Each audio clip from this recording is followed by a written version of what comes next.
Well, let's dive right in. I gotta say, the name. I want to ask you about the name, Allegedly Records, because I find it. As I'm getting ready for today, doing some research, preparing some files and stuff. It's like one of those words that I can't spell. I can't spell allegedly. How long did it take you to learn? Both. We did a split comp with another record label one time, and it wasn't until I came back and the guy from the other record label, it was River Monster Records, messaged me and he was like, "Hey, you guys know you spelled allegedly wrong on the comp, right?" And we were like, no. On you did. Obviously we didn't. Oh gosh. Yeah. Yeah. So the name, when we started, there were 5 people involved. And the 2 guys who ended up leaving are the ones who came up with allegedly. Mm-hmm. My current partner, Bree, and I weren't ever like super sold on it, but we'd already started branding everything, and we had our allegedly green, and so we stuck with it. It's grown on me, but it's probably wouldn't have been my first choice. Well, I personally, I don't think names matter when it comes to record labels. I really don't. I think it's like 10th place of things to worry about, but I really like it, and it made me think. And I mean, I don't know, you didn't come up with it, so maybe you don't know the meaning behind it, but perhaps you've adopted a new meaning for you. But I love, it makes me think of a label in our community, Totally Real Records, that is kind of like a self-deprecating name, and so I find like Allegedly Records to me reminds me of that. That type of self-deprecation in nature, you know what I mean? Like maybe I'm wrong, but like not in a bad way, just like not taking yourselves too seriously. No, that's absolutely us. We are very self-deprecating, and we don't take ourselves too seriously.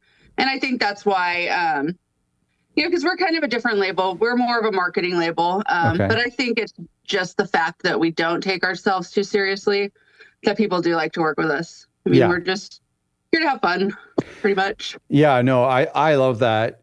And I think that is cool. So when you say your marketing label, can I just rewind there? Like, what does that mean? Sure. Yeah. I mean, we don't, like, our bands put out their own music, really. So we don't, I mean, we have done it before, but we don't too often. They usually take care of all that stuff. Our contracts are open-ended. Anyone can leave at any time. Cool. We don't own any of their music. That's theirs. Yeah. So therefore, we don't really make any money either. But, we do a lot of like the PR marketing, getting them, on fests and stuff like that. Yeah. Just help push their name out there a little more. That's amazing. So you do everything a label does except for like fund the release and distribute the release, manufacture the release? Right. Yeah, pretty much. Yeah. That's really cool. I've never heard of that before. I love that. Yeah, we belong to like a network of a bunch of different labels, and it's so interesting because everybody does it differently. Sure. Like no 2 people in that, like it's just a bunch of different punk labels. Yeah. Nobody does it the same. Right. Yeah, no, that is, none of us really know what we're doing. Well, nobody does. That's great. Like I think that is really cool. I mean, I think there's people who are listening and going, "Wait a second, that's against the rules." Like it, you know what I mean? It just doesn't jive with like it's from what we're used to. But I think that's so cool in a way. What is I mean, that must be very attractive to the artists. Yeah. I mean, if they don't mind putting out their stuff, or if they mostly do digital, Yeah. But yeah, that's usually when somebody hits us up, the first thing I ask them is, what are you looking for in a label? Because we might not be it. Right. And, I can definitely recommend some people that might be a better fit, but if you're looking to be part of a family and, have fun, then that's us. But, right. And that's something you can still offer even if you're not distributing at all. It's just this collective in a way. Sure. Yeah. So, I mean, I know a lot of labels who operate as a nonprofit per se, or maybe not an officially a nonprofit, but more of just like a labor of love. You said that like without involving the recordings, you don't make money. Is that entirely true? I mean, we don't make a lot. We make enough to sustain. So where does the revenue come from? What's that?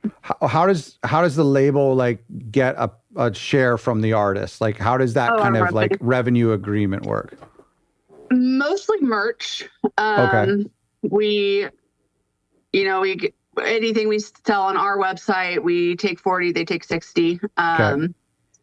And then, we have in our contract, like if we got you a sync licensing deal or something like that, we get a percentage. I don't remember what the percentage is. Sure. Okay. Things like that. I mean, if we were going to really, if we were worried about making a profit, we'd probably push a little more for some of those things. But, yeah.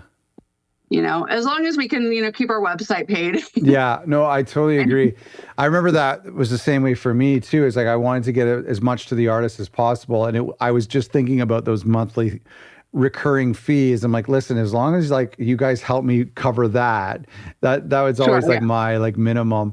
So that is really interesting. So then do you sell records though, like on your website? Like if a band has made their own or on Bandcamp, like I saw you have a Bandcamp? Yeah. We will sell records. It kind of like, sometimes it's a little bit slow because it depends on them just getting them to us. I'm in California. Okay. My partner's in Pennsylvania, and then we have a third partner in New York. So we're kind of all over the place, and everything ships out of Pennsylvania. That's where our headquarters are. Okay. So. Okay. That's really cool. Yeah. I mean, like there's really no rules, right? And so, I mean, you can be, I know a label who's kind of moving more towards retail and selling other people's records. And so you can do that. You can still do retail in addition to the kind of PR side of things, just taking out that, managing of the recording side of things and distribution. That's really cool. Yeah. I've actually thought about doing just like because I also own a music marketing and PR company. I'm going to ask you about that. About branching from that and doing like international kind of distribution for bands that are, in Europe or whatever. Yeah. Doing North American. I thought that might be kind of cool, but that's cool. So were you involved with forming the label? Can you give me a little backstory about the origin and how long you guys have been at this? Yeah. It will be 3 years this month, November 20. I think Thanksgiving, actually, it'll be 3 years. Oh, nice. Yeah. And I wasn't I probably came in 2 weeks later. Okay. After they had already sort of started.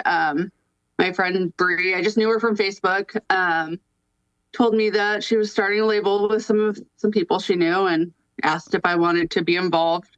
And I have a blood disorder. So I had a blood clot over COVID and I couldn't work anymore. Oh, wow. So I was just like sitting at home bored. Like I couldn't be around people. I couldn't do anything. So I was like, hell yeah, I'll start a label with you. I don't know how to do that, but okay.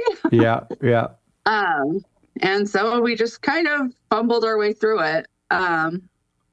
We stay pretty small. Right now, I think we have 11 bands. We just signed 3 more that I haven't put on the website yet. Okay. Awesome.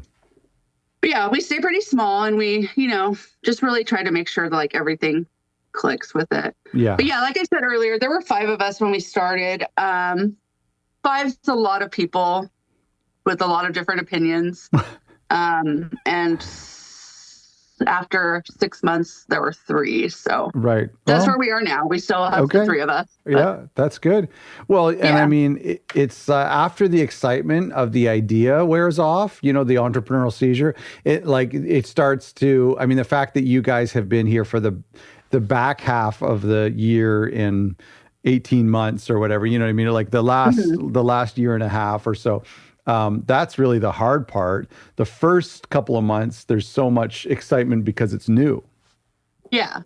And we were getting, everyone was paying attention to us and, that was fun. But then it wore off. And it was a lot of like, we never really had thought about the different directions, and we do all have different, even still, we have different ideas. But I think we're a little bit better equipped to talk those different opinions out and come up with solutions.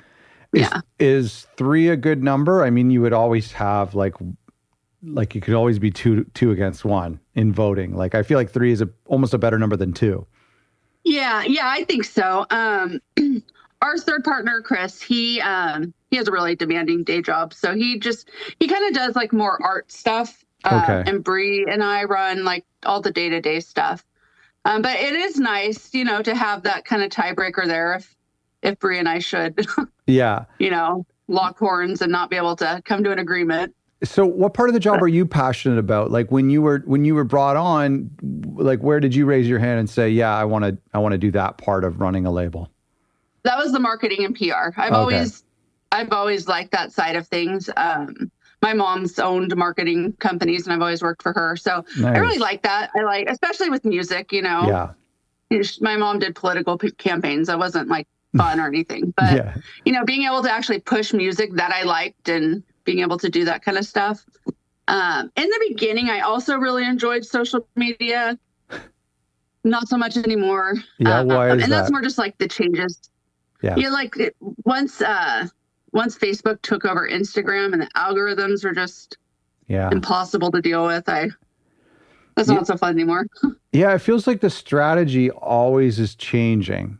Even I mean, I can pinpoint 3 or 4 changes with Instagram alone in the past 5 years that just completely upend, especially for people like us who, if we're not comfortable with it, we finally get comfortable with it. Like we finally get into something and then it changes again. That's what I find. That's what makes it difficult. Yeah. Well, and it's not designed for small businesses who aren't paying, Okay. It's designed for the businesses that are paying in the advertising. Right. And that's if you're true. not, you're pushed under. Yeah. Yeah, that's true. Yeah. And you can't expect to just post an ad and get thousands of people for free. Yeah. And I mean, even when you advertise, you're kind of actually doing yourself a disservice because the way the algorithms work, like they'll see that you had all these likes and all these new follows and stuff, and then that immediately drops off. Right. So then they see it as, oh, well, your stuff's boring now. And, you kind of end up lower than you were before. Wow.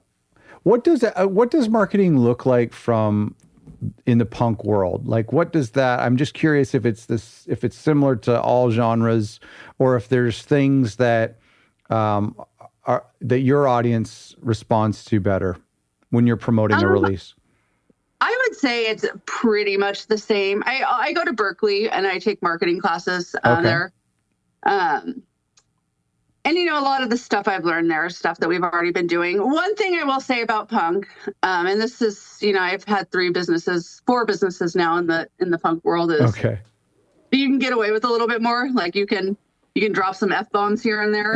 Yeah, that's right. Like you can fight with customers sometimes and everyone's like, yeah. Fight with customers. Yeah, well, not really customers, I guess, but like we've had some people like, I used to have a business with a couple other people called Punk Box. Okay. And it was just like a monthly merch subscription service box thing.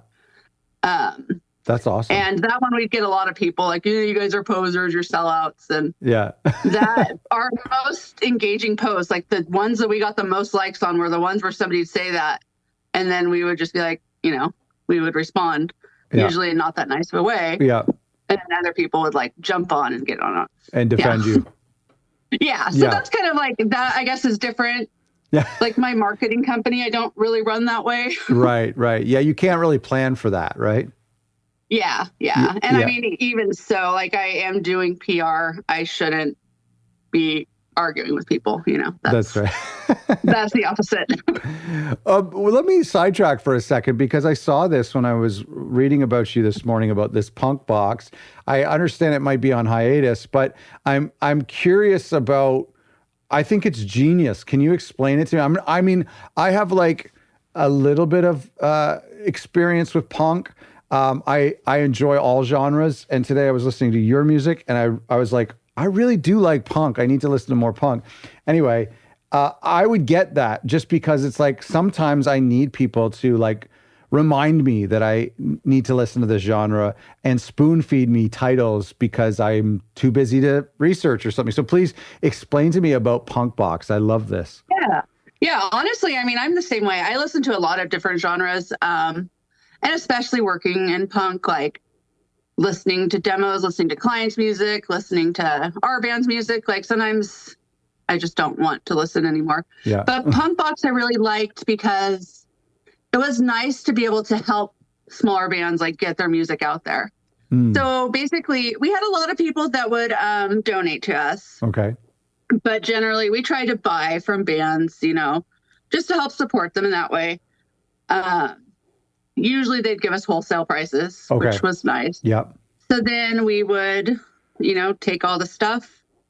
We try to do like one bigger item, like a shirt or a hat, or, sometimes we would do all vinyl months. Okay. And then we'd usually try to put like 4 to 5, between 4 and 6 pieces of music in it, whether that was CDs, cassettes, digital downloads, vinyl. Yep.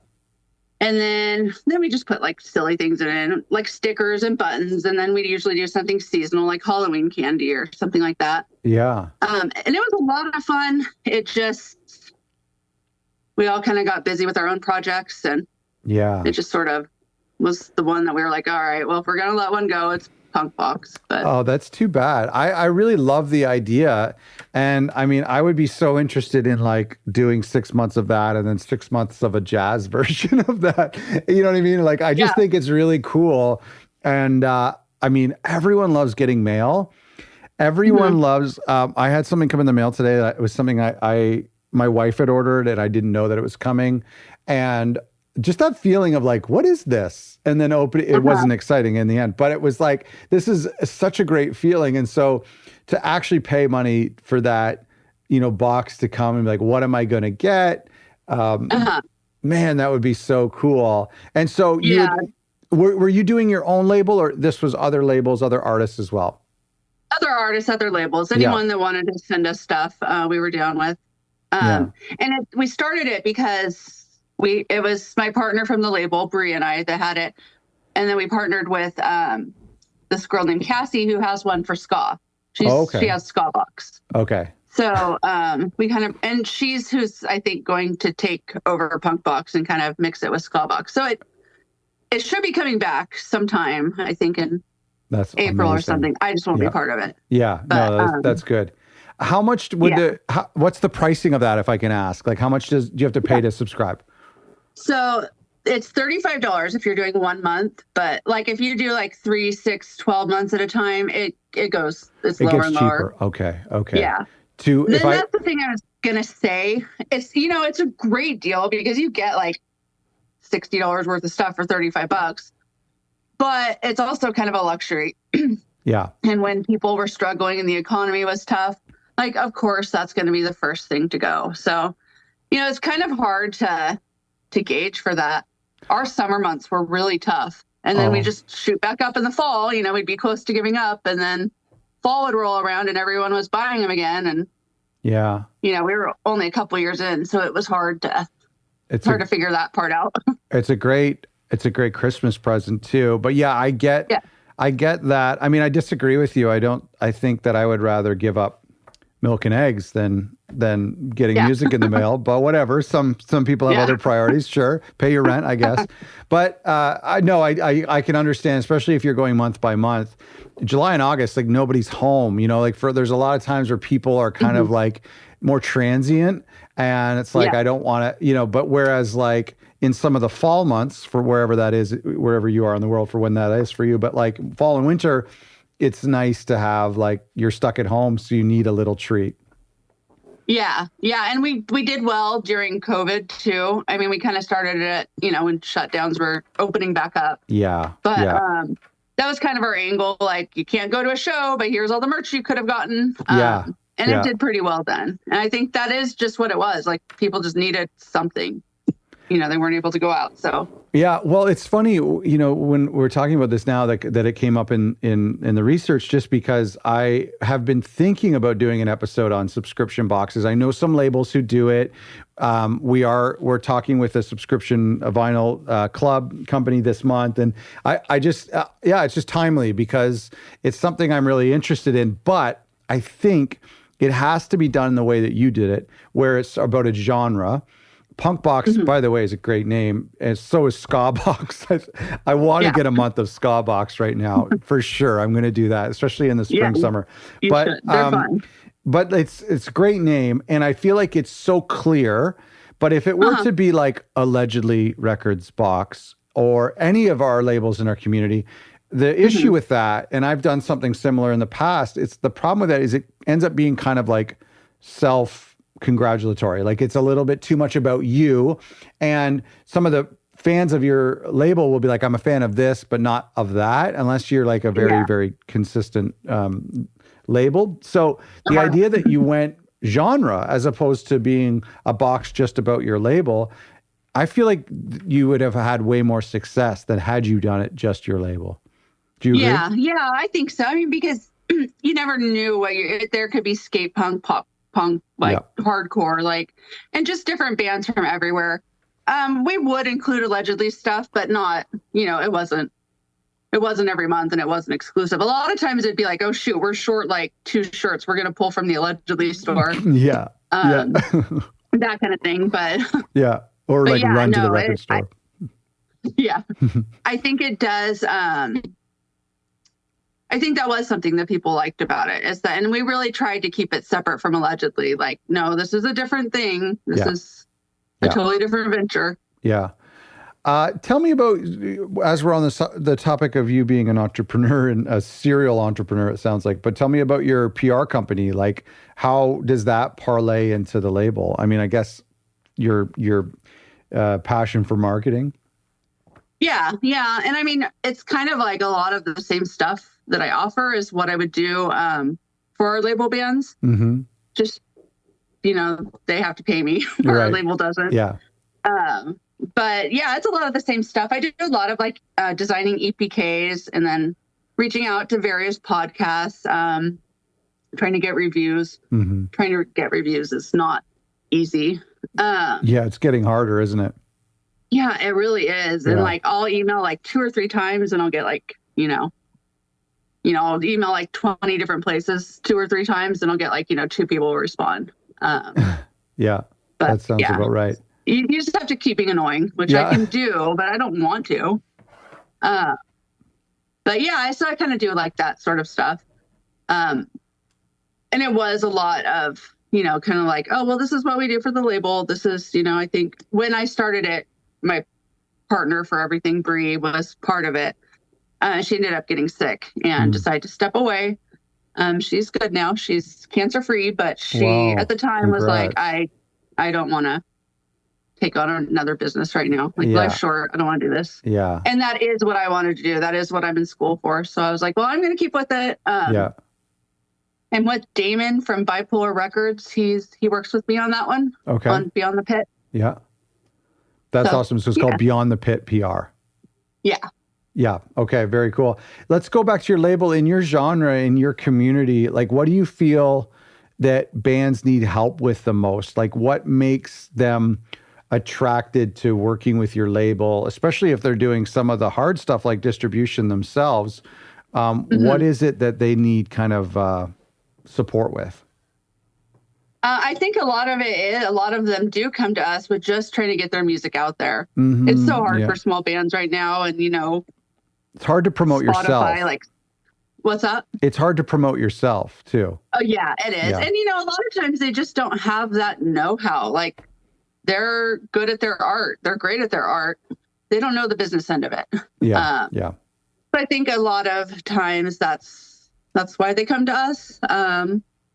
And I think a lot of times it is just because we're pretty fun. Like, we just like talk a bunch of shit and don't, we don't take ourselves too seriously. Yeah. And we are like very like a tight family. How do you foster that family? I mean, are your people all from the same city or are they scattered? No, actually a lot of them are on the East Coast.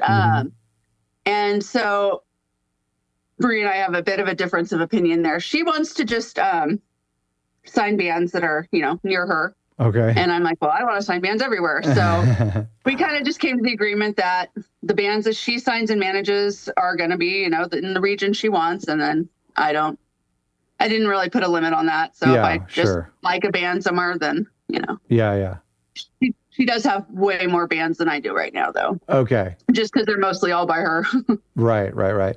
And so is there like a support system for artists on the label, like to interact with each other, to help each other? Do you find that people are like promoting their label mates in any way? Yeah, absolutely. And that's I love seeing it too. We do have a group that's the entire label, and then we have a group chat with each of the bands and us. Oh, nice, And a lot of it is just like silly nonsense throughout the day. But I think that lends to a lot of it, just, really getting to know each other and knowing each other's senses of humor. Yeah. But we had a label showcase in DC in March, and I flew out for that. Oh, cool. And it was so, like, I can't even describe like watching the bands like support each other and being like, I helped do that. Like, I helped make this. I helped make this little network. It was really cool. That is really cool, especially for something that started online in COVID. Like for you to see it in the flesh, that must have been surreal. Yeah, with people I didn't know. I mean, I didn't really know anyone that I started the label with. And I met Bree for the first time when I went to that showcase. Oh my, so. Yeah. And that kind of thing would fuel me for another 3 years of working alone. It really, yeah. Not that I was, not fueled. Sure. But I'm sure, there are times when you're just like, why am I doing this? Yeah. Why do I keep doing this? And then something happens and it reminds you of why you're doing it. And you get that kind of energy back. But and you run off it for a little while and then you need another little opportunity or encouragement thing. Yeah. Oh, for sure. You mentioned Spotify and I was just curious, like, how's punk do in the streaming world? And actually, if you could also tack onto this question, like, do you have a subgenre of punk that you guys specialize in, or are you kind of all over the board in punk? So my question about Spotify is, like, are you getting any support from third-party playlists or other types of playlists for the type of punk you do? Not really. And that is something that I've been like looking into more, trying to get more of those placements on playlists. Because it has been tough. I think that's something that we can, and it's something I've been working on for my marketing business anyway. So I think it is something we can break into a little bit better. I'm actually working with some people to kind of create our own like playlist too. Yeah, smart. Yeah. Yeah, it's a couple different labels, so hopefully we can just sort of shape the narrative there. Yeah. We do have a lot of, I would say more like skate punk on the label, but it does vary. I Don't Mind is a little bit more, they're not hardcore, but they're not quite so skatey. Yeah. Paperback Tragedies, they're very skate punk, very kind of like pop. And then we have a ska band on there. But yeah, we mostly kind of stay in the, I don't want to say pop, but the kind of poppier sound. Yeah. More melodic stuff. If streaming isn't necessarily as great in the punk world, and I can see that, I understand, a lot of people put on playlists for like more of a utility, like to help them fall asleep or to do yoga or something like that. I'm curious then, like, are there other ways that fans engage? I remember there was a time where 7 inches was really popular in the punk scene. So are cassettes a thing for you guys, or merch? I would imagine too. Everyone always is wearing something from a punk band or a punk label. Cassettes are making a kind of a resurgence right now. And vinyl always sells the best. Anything we can get on vinyl is great. Is it a 7-inch or? Okay, 7 inches are great too. Yeah. Good. And downloads? So downloads, not so much. We actually stopped doing them on our website just because nobody was, and it's kind of a pain to do. I get it. Yeah. Like having to convert them back and forth between waves and MP3s. So we just were like, no one's buying them. Let's just stop. Yeah. I think people just kind of lean more towards streaming. Yeah. No, I totally see that.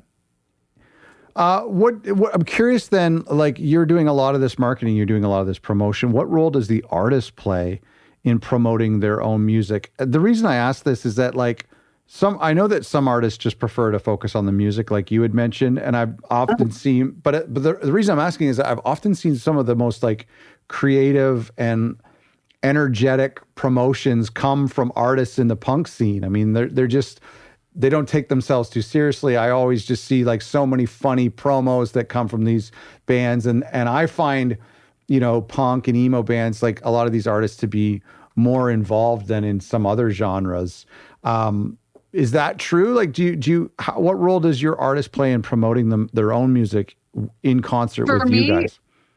Personally, like if it's a band on our label or if it's one of my clients, I really very much encourage, like I alone can't, I can't do this by myself. I can match what you guys put into it. Like I need you to put in the same amount because, I can, send emails and social media posts until I'm blue in the face. But if they're not showing that they believe in themselves, like, it's not believable when it's not coming from the artist. It's coming from somebody like me who's paid to say it. Yeah. It's not the same passion, I think.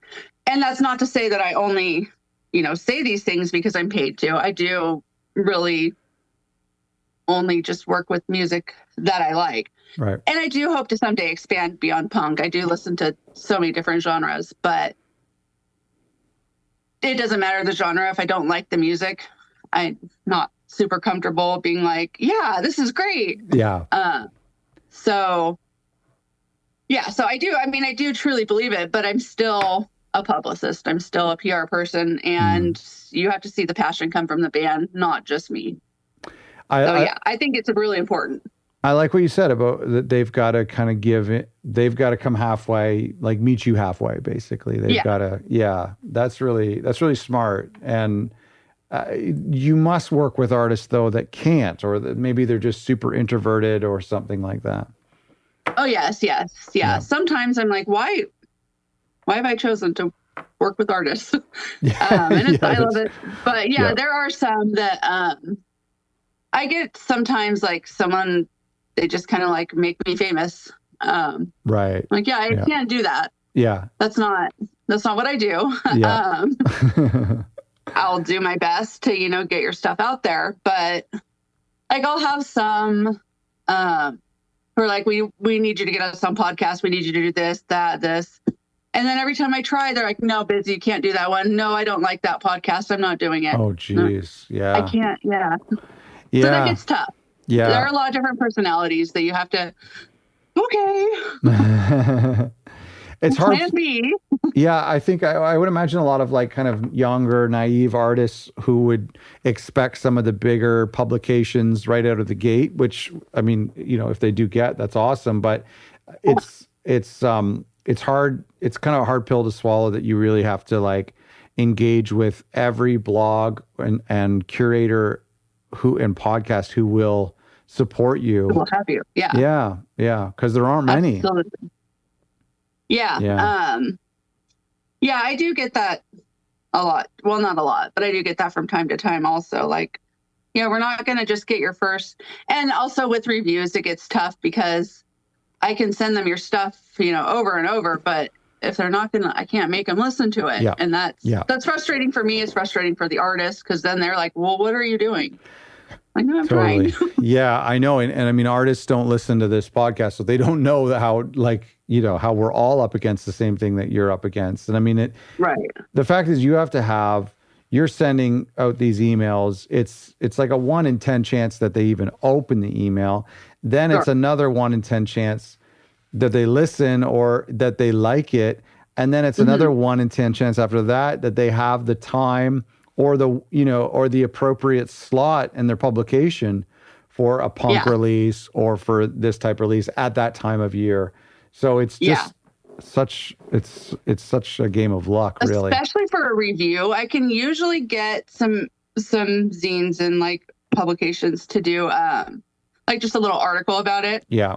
Right. And that's simply because I write it up and say like, hey, can you print this? Right. And that's very easy that they can, stick in anywhere. Sure. But yeah, you're absolutely right. Like they have to have the time. They have to have the, somebody who's able to write the review and take the time to listen to it. And I personally don't like writing reviews. I've tried to do that before. I'm not very good at like describing music. No, me neither. Yeah, no. And I would never want to review something that I didn't like because I would just feel like a bully. Yeah, me too. That's the next point I was going to say. Like that's still somebody's art. and it's Yeah. still better than I can do. I'm not a musician at all. And I'm also not the authority on what sounds good to anyone. Yeah. So I have a really hard time with reviews. Yeah. Yeah, totally. And then, I'm the same way. Like if I do love something, I don't know why. And then and then somebody might send me a record that sounds very similar to the record that I'm currently in love with, and it doesn't resonate with me for whatever reason. I don't know. It's so weird. Yeah, it is weird. I Some think people are good at that. I'm not one of them. I think it's one of the reasons why we're seeing less and less reviews, which makes, of course, your job harder, but is just for that reason where it's, I still do like enjoy a review just to kind of force me to check out a record, but for the most part, I can just listen myself. Yeah. Because I mean, I know that I like it. I don't necessarily know why, like you said, but but it does, I think, more than anything, just kind of serves to get the name out there. I remember in Jeff Tweedy's book, he was talking about how back in like when he was a kid, probably in the 70s or 80s, he would like read reviews in a magazine and then go to the record store and buy the record based on the review. Like obviously there is no streaming, like there's no way to sample it. That's so crazy to think. I would have kind of like romanticized that era a little bit. Yeah. Well, I mean, I guess kind of like I was born in '80, so I grew up.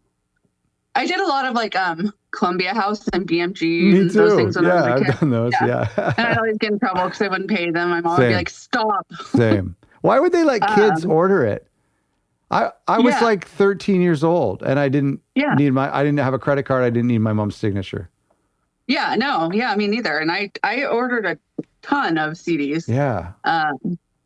That's great. But anyway, so I guess it's kind of not the same, but similar. Like you just buy CDs like based on, I like this and this artist, Yeah. And I do kind of miss that. I kind of miss that era, reading through the liner notes. I mean, I still do that with my vinyl, but a lot of times I just buy vinyl only to support the artist. Yeah. I don't necessarily listen to it. I mostly stream. Yeah. So I have this giant collection. Half of them aren't even opened.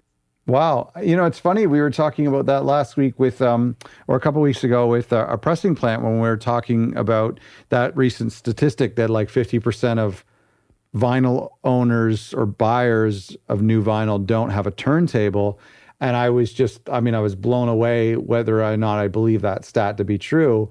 But I actually spoke to someone else similar to you just last week who said the same thing as you, that they just buy new vinyl now to support the artists. And this is someone who's in the music industry and as a musician. And I just thought that, I'm like, wow, that is really interesting. So maybe it is kind of true. Well, I do have 9 turntables in my house. Well, there you go. To play it. You messed up that stat a little bit. Yeah. And 2 of them are like the old like console, like really pretty old ones. Yeah, nice. Yeah, so it's more just like a collection thing. Yeah. Do those old ones work? One of them does, and one of them does not. But the one that does work doesn't work great. Okay. And I really want to kind of like rewire because it's really cool. It's there's a little miniature bar inside of it with like places for shot glasses and bottles. I've seen that. Then, like Madman style. Yeah, it is. It is very, very mid-century. Yeah. And I really want to like rewire that one, but I have no idea how to do that. I've just been saying I'm going to for years. Well, those are the things that you can't just like unscrew and open up. Like they're beautiful cabinets with beautiful woodworking. Like how do you even get in there? Yeah, I don't know. Yeah, and not many guys around who are working on those. Yeah, no, there's not. I think in Sacramento, which is like an hour from me, I saw a record repair store, like a turntable repair store. Yeah. Oh my gosh. Yeah, those things, and they actually sound really nice too when you get them working. Yeah. It's just a matter of trying to lug it there for. It's just nice as a piece of furniture in my house. Yeah, a conversation piece. Yeah. Oh, that's awesome. I have other turntables that are like functional. So. Yeah. Amy, this has been so great to chat with you and so great to meet you. I love the label. I love the record I was listening to today. You must have a compilation or something out there. Is there something that? Yeah, we do. Actually, the first thing we did Yeah. within a Okay. month of opening, we had a Smart. Christmas compilation. Oh, nice. Like with Christmas music? It wasn't Christmas music. Oh, No. okay. Okay. I think there were 2 Christmas songs on it, but it was just Santa themed for some reason. Yeah. Yeah. And then, yeah, we've done a couple of comps. We had the misspelled one that we did with River Monster. That's worth a lot of money on Discogs right now. It's going for thousands. Yeah, that's what we tell people, that it's a collector's item. Where we said allegedly. Yeah. Well, wait, how did you spell it? No D? Allegedly, we forgot a D. Oh, why? Did you ever think? So, I'm sorry, go ahead. Well, I want you to continue, but I was going to ask if you ever thought that to maybe just change the label name to Allegedly. You know, that might have been easier. Yeah. Yeah. So our partner Chris is the one that designed the album, and I don't want to say You're throwing him under the bus right now, but I am. But also, Bree proofread it, and then I was the one who actually sent it to the company and then approved the proof, saying, "Yeah, everything's correct on here." Oh man! And it went through all of that, and then for the other label to be like, "Hey, your name's spelled wrong." Oh my goodness! Well, it's nice that all 3 of you got your hands on it. Yeah, I take spelling very seriously. I play Words with Friends like all day long. Okay. I used to work in English classes. So for me, I was like, oh my God, that's the worst thing that could happen to me. Yeah. Yeah. In the name too, like not just a band name or like a copyright tag, like just our own name. And trying to get the brand out there. Oh man, that's funny. It was funny though. Like looking back at the time, we were horrified, but then it quickly became funny. I have like when I'm typing, that's the kind of scripts we are. I have a few words that I always get wrong and just use spell check for, and allegedly is one of them. And so today, like probably 5 times today, when I'm typing opening the session, doing all these things, you're typing your name. I had to use spell check. You know, it does seem in the beginning like I messed it up a couple times too, but now I have 2 phones and they both are just like, you type A, you're either typing Amy or allegedly. Or allegedly Amy. Yeah. Well, I like allegedly too, so consider that maybe for your 10-year anniversary of changing the name. Yeah, maybe we'll branch off and do something else. And like a little sub-label. That's a great idea. Yeah, that would work. Thanks so much for doing this. Congrats on the label. Thank you for having me.